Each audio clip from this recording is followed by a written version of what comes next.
What's up? I am so glad you're here. Thanks for being here. This shows that you are doing what is necessary to be well emotionally, mentally. My name is Tim. I have battled depression off and on kind of throughout my life, and it seems like as I've gotten older, when I have fallen into depression, it's gotten more intense. And the thing that I didn't do earlier on was develop the tools necessary to overcome the times that I have fallen into depression. And so this is super important to me, your mental wellness, your mental well-being, and just emotionally, you deserve to be well. And I have done a lot of work on myself over the past couple of years to get to the point that I'm in. And I want to help you get there as well. You know, I know what it's like to feel like your mind betrays you. It's like your brain betrays you, and like someone else moves in, and somebody else is pulling the strings. Depression, it can be a plethora of things. Maybe you've gone through a transition in your life. Maybe somebody close to you passed away, and there's reasons to kind of fall into a sadness and depression. And then in my case, it wasn't that. Like there was absolutely nothing wrong in my life, nothing tangible, nothing practical. It was just I woke up one morning and it's like my whole brain just betrayed me, and I was on alert. It's like my amygdala was up, and I was just on survival mode. I was in panic for months on end. In 2024, I had it was 5.5 months of pure hell, and I came out of it. And the following year, I fell into depression again. I thought I was done with it, and that time, I knew that it was time to really take serious what I hadn't done the prior time, and that was go through like pretty hardcore counseling. I did some therapy. It's like light therapy, sensory therapy. I did a lot of that, 30 days straight. I finally started taking meds. I didn't want to take meds for the longest time. I thought that if I took meds, that meant that I was succumbing to the quote unquote mental illness, and that I was just accepting the diagnosis as to like this is who I am and I'll never get out of it. Um, so I know what that's like. If you're battling depression, suicide ideation, and you really want to get out of it, but you don't want to take meds. I believe that meds do have a place. They do have a time, and it was time for me to take meds.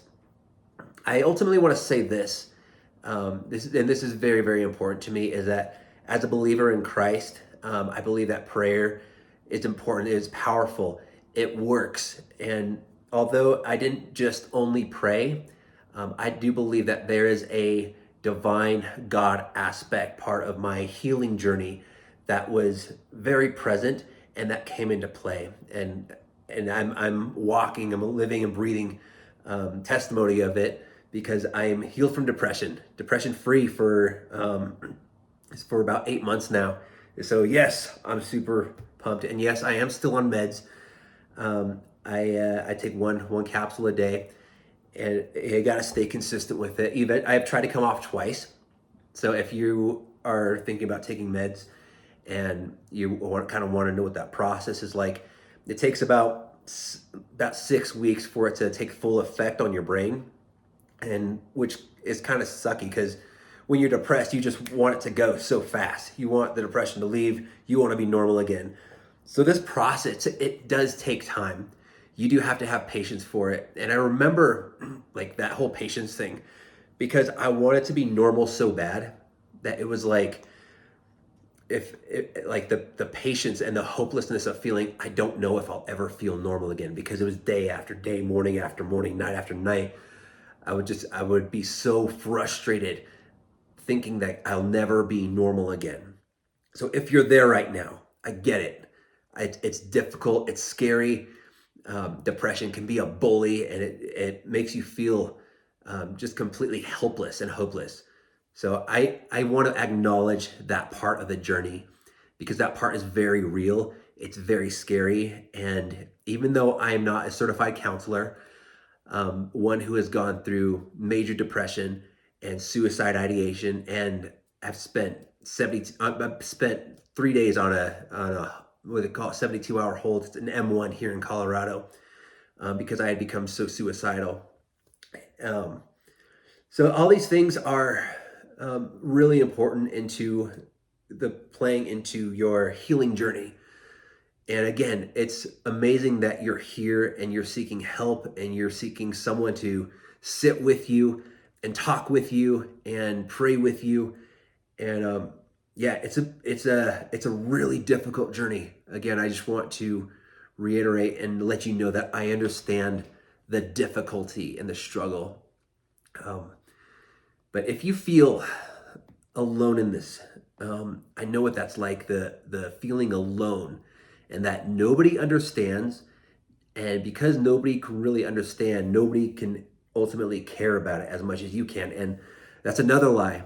It's another thing that depression will lie to you. Your brain will lie to you when you're under that kind of, your brain's under that kind of pressure and you're in panic mode. It's like, nobody knows where I'm at. Nobody can understand me. And therefore nobody can help me. And again, it's a lie. We have like, thankfully, where we are today in technology and medicine, we've come so far with doctors understanding the brain and medicine and the way medicine can play a support to our minds. And so this, like 20, 30 years ago, all the breakthroughs that they've had in these couple past decades, they're incredible. And so I want to encourage you with that, is that you have access to quicker healing today than people did 20, 30 years ago because of the technology and the medicine and the studies and the research and all of this. So you're going to get there. It's a tough journey, but it's so worth it. You're worth being well. Your life is worth living. And I want you to know that I'm with you, I'm for you, and this is going to be a fun journey. So I want to let you know that I have two different PDFs that I would like you to download. One is about how to take your thoughts captive. And this is something that I still practice to this day with intrusive thoughts that come into my mind, and how I have to rapidly take them under control, because if I don't, they'll take control of me. And so there's one PDF. The second one are 30 affirmations, the biblical affirmations. And every single day, I want you to speak them over yourself, speak them over your life, speak them over who you are and your identity. Because these intrusive thoughts, they'll try to come in. The enemy will try to come in and he'll start planting lies, and they'll start watching them grow. And then those lies become your reality, and your reality shapes who you are and how you live and what you think about yourself. So get this, get both of these PDFs. They're free. You just got to put your information in. Don't worry, I'm not going to spam you or go crazy trying to sell you some product or some course. These are just completely free. So I want you to have them. And then, yeah, if you want to send me a message, an email, and just let me know who you are, how I can pray for you, how I can walk with you. And again, I'm not a counselor, so I can't counsel you. I can sit with you, I can hurt with you, I can listen to you, and I can send you in a right direction, because at this point, I probably have a PhD in suffering with depression, because I've battled it quite a bit. Yeah, PhD in depression, you're right. Anyway, yeah, that's just kind of the gist of what we're going, the direction where we're going. Download those PDFs, let me know who you are, and yeah, we'll go from there. I'm excited you're here. You're worth being well, and I can't wait to be a part of your healing journey. And so let's go together, all right? Peace, friend.